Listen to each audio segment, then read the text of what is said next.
He's making a list. He's making a list. He's making a list and he's making a list. Fonzie is gonna show up on his motorcycle.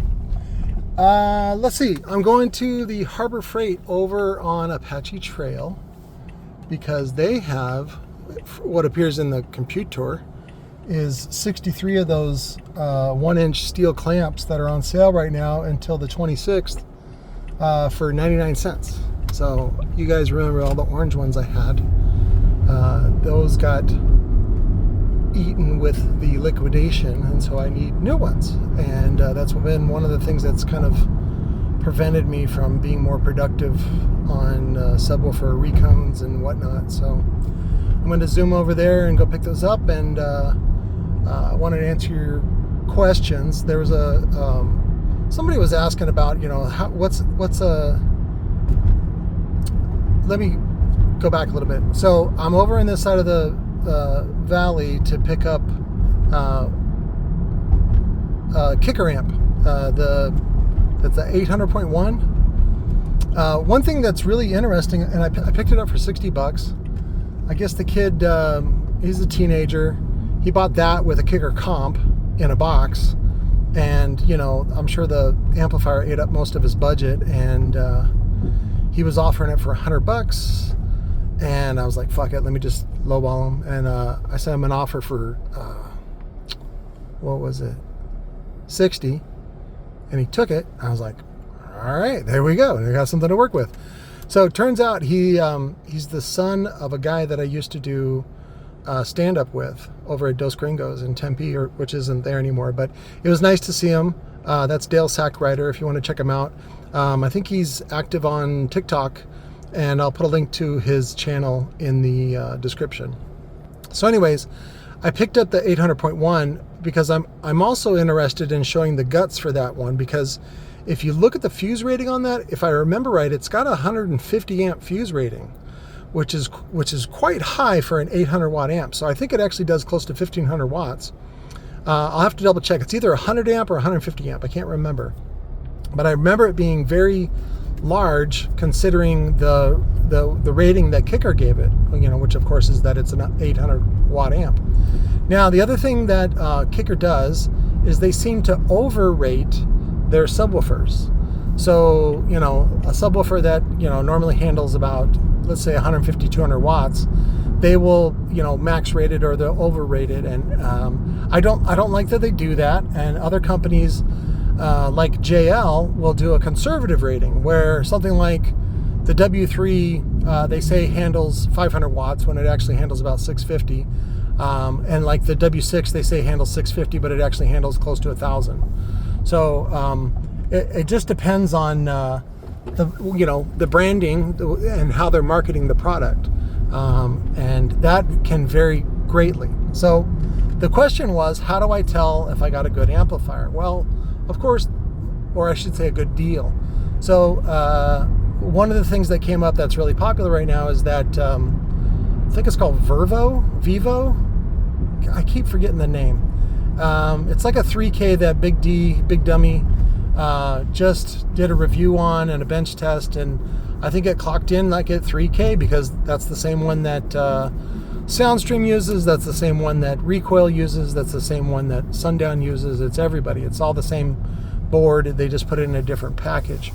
The difference with the Vivo brand is that they priced it at $100, and so that's for $100 you can't beat a 3K amp, even if you don't use it to its potential. It's fine.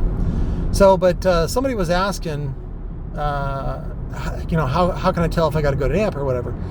Typically, and this is not true all the time, because again, sometimes companies make mistakes, and they always sort of reserve wiggle room, because they say that, you know, specifications may change at any time without notice, and so that way it doesn't trap them into you know, being a liar or false advertising. And so, but the easiest way is just to check the fuse. So And what I do is, like, if an amplifier, like those dual amplifiers, I love those, the 2-channel dual amplifiers. They have I think a 30 amp fuse on them. I had a whole bunch of 2 channels. I had a whole pallet of them. I love those because they had crossover and bass boost, and you just put a single 4 ohm or a single 4 ohm load. You could use a D2 if you wanted wired in series, and presto, it's a great sounding setup, and it's super cheap. And but anyways, those had a 300 amp fuse on them, and they typically, you want to be conservative, and I would just say, well, you know that it does a solid 300 watts because it's fused at 30 amps. So basically you just take the fuse rating, you add a 0, and that gives you a good idea of what it can reliably do. Now, the exception is I've caught Sound Around group, which is Lanzar, Pile, Pyramid, Legacy. I've caught those guys wiring 2 fuses on the amplifier in series, which means it's the equivalent of 1 fuse. So like if there were 2 30 amp fuses wired in series, it's the same as just a single fuse value. That's what it's really fused at, which is 30 amps. So that's a cheat. I've seen that cheat, but you know, it's like the same rule that you know, typically the power connection, the positive connection on an amplifier is the one closest to the fuse holder. So that's typical. It's not always true. And again, from that same group, I've seen where the engineer went out of their way to make a jumper so that the positive was away from the fuse. Anyways, so back to the fuse ratings. Some other companies like Epsilon Group. Epsilon is the parent umbrella company, holding company for brands like Power Acoustic, Fahrenheit, PPI, what else? Oh, Soundstream. And so the solution that they came up to that, I don't even want to call it a problem. They just avoid that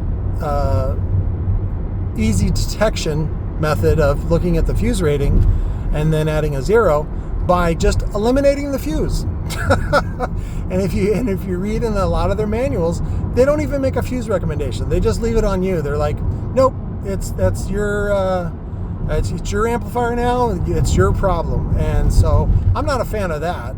But you know, again, that's how they've solved that issue.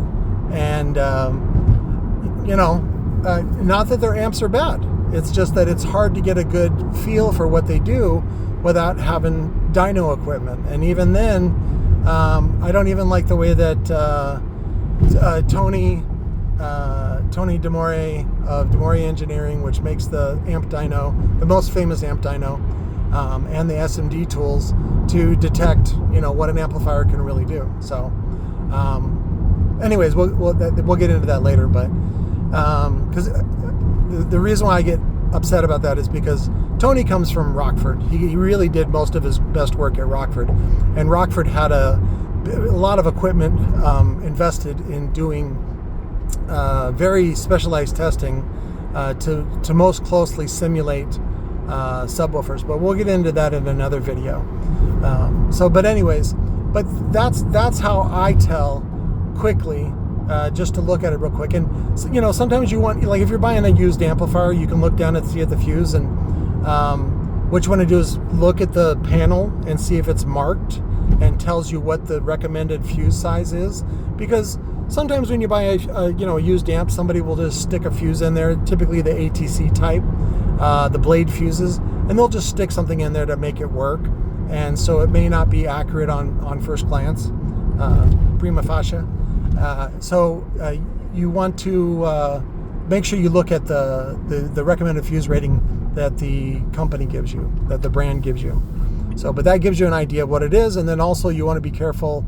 There are several companies that will say like digital or digital amplifier or things like that. Those are all lies. Those are all marketing. They're certainly not mistakes. But it's just marketing. It's a thing to take advantage of people that don't know any better. But there's been a few amplifiers, I think. Let's see, I can point some fingers at an off-brand like Bass Inferno, where they call something digital, and who was the other one? I think Crunch was the other one. And Crunch is from Maxonics, which the Maxonics group is Hyphonics, Crunch, and Autotech. I can't remember now. Anyways, let me make this left. Gotta go up to AJ.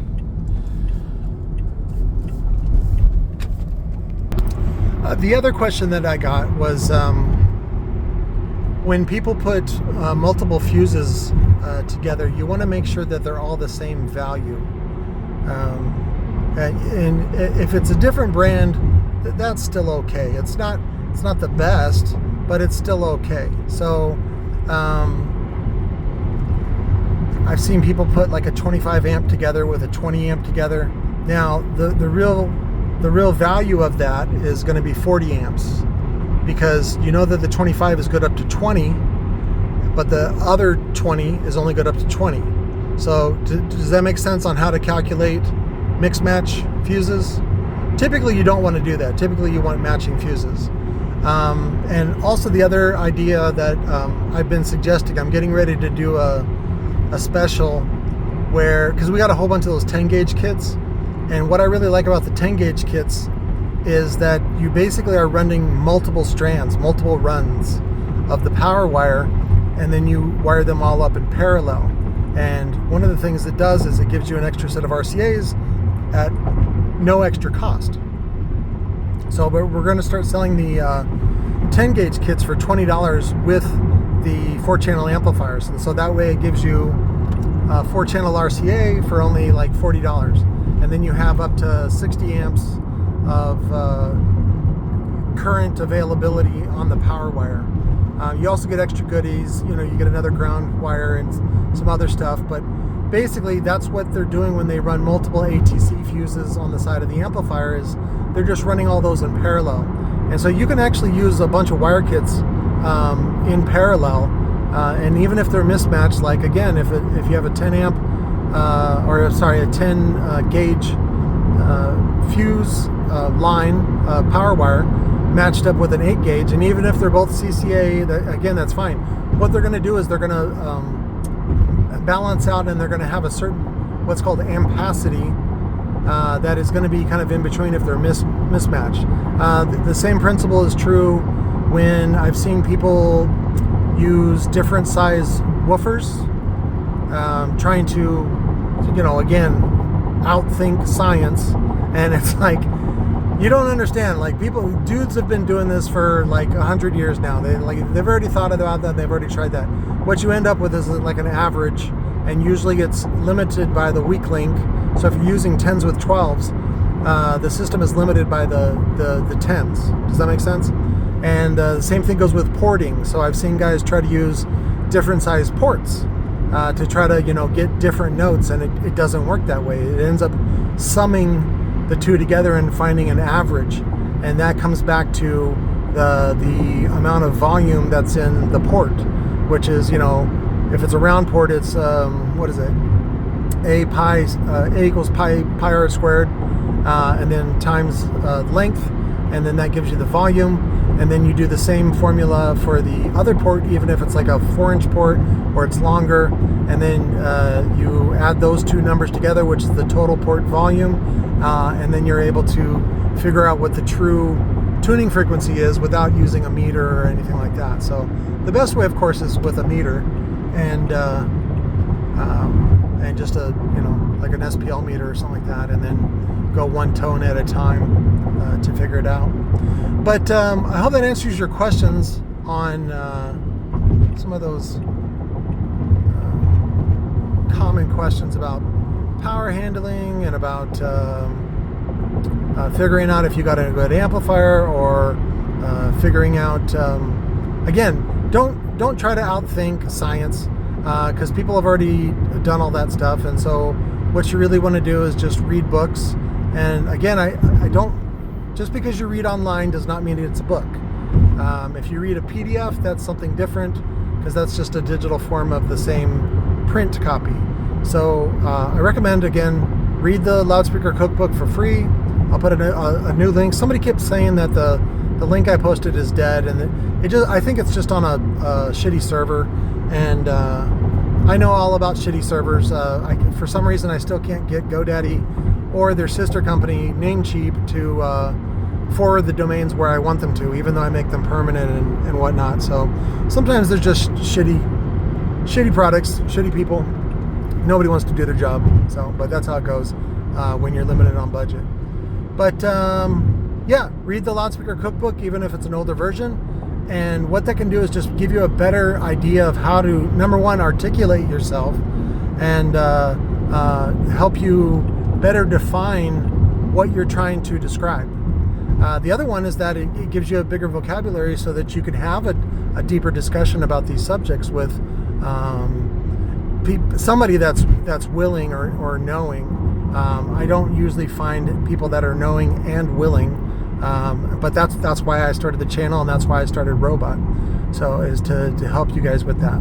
But anyways, keep the questions coming. I love you. We're doing the live stream tonight at 6. Sherry is having a girls date day today with a friend, and so I'm supposed to be home masturbating, but I was like, these clamps are more important than masturbating, so I'm gonna get these clamps and probably go home and just work on getting orders ready for tomorrow, and we'll see you tonight at 6 p.m. Arizona time, right here at Robot Underground on YouTube. Thanks guys, love you, bye.